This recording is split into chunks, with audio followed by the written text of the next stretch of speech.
G'day everyone, it's Justin and Matt.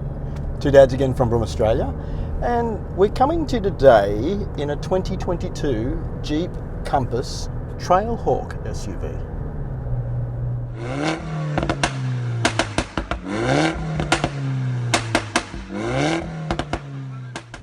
Okay mate, we recently tried out the luxury version of the Jeep Compass, the S Limited, which kind of felt like a baby 4x4 in the way it drove, right? It did, yeah, very much. Well, today I thought we'd try out the full trail-rated off-road version of the Compass, which is called the Trailhawk. Now the Trailhawk comes with a 2-litre 4-cylinder turbo diesel, and it puts out 125 kilowatts at 3750 RPM and 350 Newton meters at a low 1750 RPM. Now she's a bit heavier, 1621 kilos, and it can tow about 1500 kilos braked as well. And it's also got the 9-speed automatic transmission, which comes with off-road suspension and a raised ride height, as well as Jeep's active drive low 4x4 system. And it runs 17-inch wheels with 225/60/17 all-terrain tyres. Now the terrain traction system, it also has a rock mode, to get over rocks I guess, and the wading depth through water is 480 millimeters. And it also has some cool red tow hooks at the front and the back, just in case you get bogged. It also comes with a few good convenience features too, like the 10.1 inch touchscreen with nav, wireless Apple CarPlay and Android Auto, as well as auto headlights, auto wipers, keyless entry, and the electric tailgate at the back. But you know what, I guess all this off-road ability is probably a bit wasted on two city guys, do you think? A little bit. A lot. But mate, okay, you've had the Trailhawk for a bit this week. Give us your driving impressions. What do you think? All right, so I've driven it. I've tried to use it like I have a usual week, and shops, school runs, you know, just general here and there. And I'm just trying to understand it. It's obviously off-road focused. I'm struggling to bond with it, to be honest. Probably for what I'm using it for. The engine's a bit lazy, I think, for around town, and it's not overly comfortable. It's a little bit noisy, but I get it. It's probably better off-road and angled for that. I'm still struggling to find a sweet spot with it. All right, mate. We're going to look at family friendliness, practicality, safety now. What's your opinion on the driving position? I mean, vision, seat comfort. Is it easy to park? Yeah, definitely very easy to park. The 360 camera view is excellent. It's the vision is good out the front window, which is good. Quarter panel's fine. Big windows. What I did notice on the left, it does seem to warp a little bit with the mirror. I don't know if that's something that's on all of them, but I did find it quite challenging to merge lanes. In regards to seating position, I do feel like I'm sort of sitting on the seat, not in it. It's not wrapping around me, and but I could find a decent position to drive as well, so that was okay. Mate, what was your opinion on interior style, ergonomics? Yeah, ergonomics. I like the layout of the dash. I think it's really well designed. It looks nice. I like the refresh that they've done. The screen size is really good as well. It's positioned well. Can reach everything in a nice way. I guess the main cockpit screen is good as well. The speed warning's good too. So yeah, it's nice. It's nice being in here. Some of the things though, like we said it last time, left-hand drive to right-hand drive, not quite as polished as probably what it could be. Yeah, it just feels like there are some elements that weren't done, maybe to keep it to a lower price point, perhaps. Yeah, and you do really notice that when you're trying to sort of connect with a lot of the buttons, and they're not that intuitive. All right, mate, you sat in the back. What were your impressions about sitting in the back? How was it? Yeah, there was ample room. The good thing as well is from a side view perspective as well, ample room. I didn't really feel claustrophobic in there. Heaps of headroom. From my driving position, I'm 6 foot tall. There was still ample leg space. So yeah, it was fine in the back. I had the kids in the back as well for a while, and they said it was really nice being in there. So that's good. Yeah, it's sort of targeted as a bit of a city size SUV, but it is a bit bigger than all the others, isn't it? So, yeah, it does. It's true.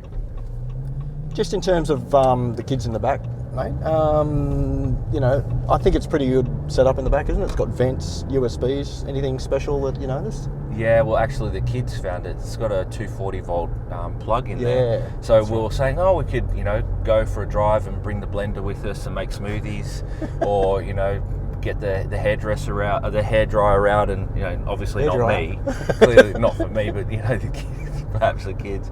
But that's a really cool feature.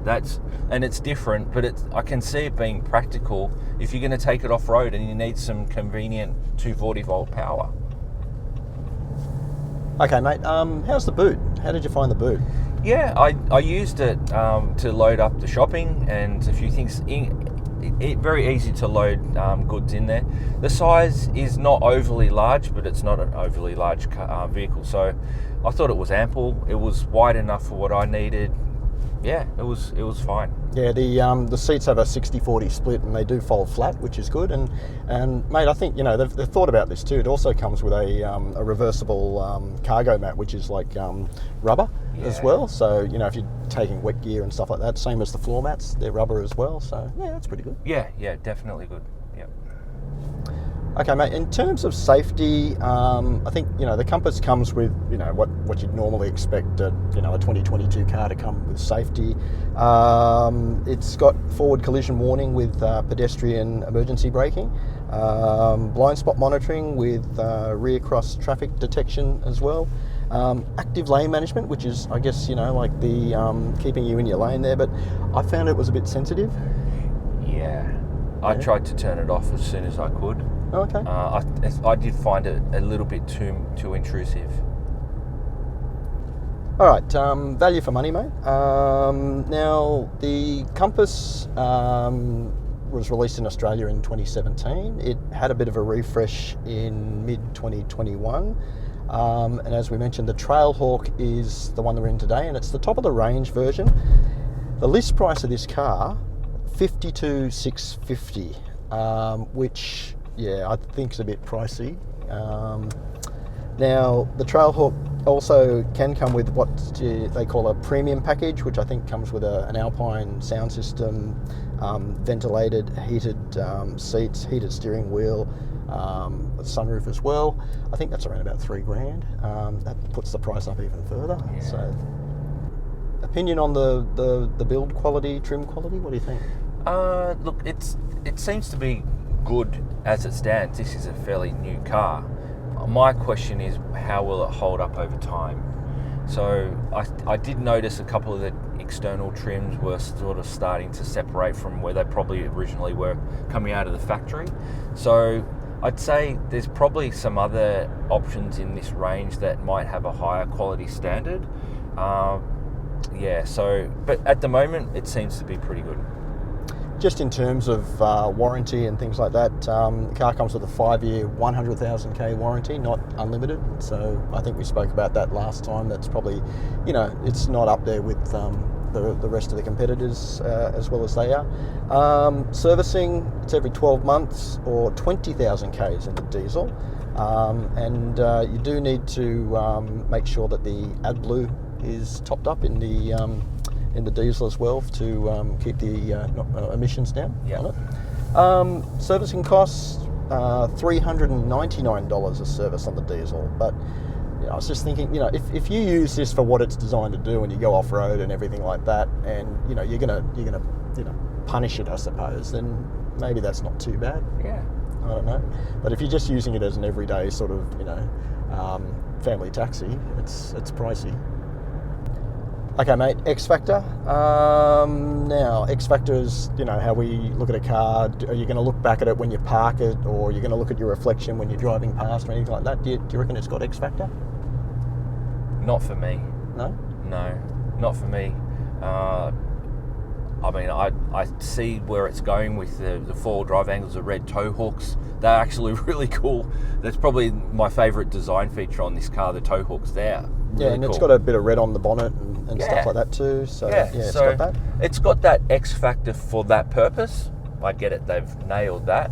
I probably wouldn't look back at it too often if I owned it. Anyway, just want to put out a big thanks to our friends at Jeep Australia for the loan of the Trailhawk this week. Look, I personally think, you know, if you really love Jeeps, it's good because it does have that off-road ability, and it's a diesel, which, you know, in this sort of class of small SUV, it's pretty rare.